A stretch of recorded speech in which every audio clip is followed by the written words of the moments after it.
balbala haadhaa fi obboleettii narraa cufteem. Bakka waliin geenye hidhuu baara.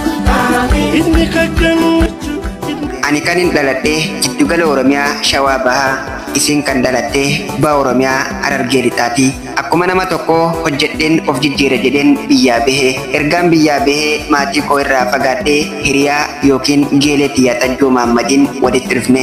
Ergaa anaafiitiin walitti dhufnee qophummaa yaadaa fi yaaddoon maatii irraa fagaachuun na iddite narraa kaatee gaafan rakkadhu akka haadhaa akka obboleettii na bira dhaabbatti. Yoon dogongoree na gorfatti, anis yoo isin dogongortee nin gorfadha.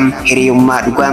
Kanaaf hiriyaa xiyya qaalii gandaa fi ganda irraa wal barree obbolummaa jabeeffannee hiriyummaa kunuunfannee as wajjin keenya tanan baga Rabbiin waggaa irraa waggaa nu naanneessee guyyaa idaa kabajamaa fi jaalatamaa kanaan itti sigee jechuun hin barbaada. Xalayaa kana kan barreesseef ana warqidha. Hiriyaa xiyya Xajjoo Mahammadiif.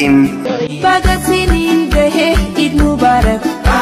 Bakka waliin geenye hidhuu baara.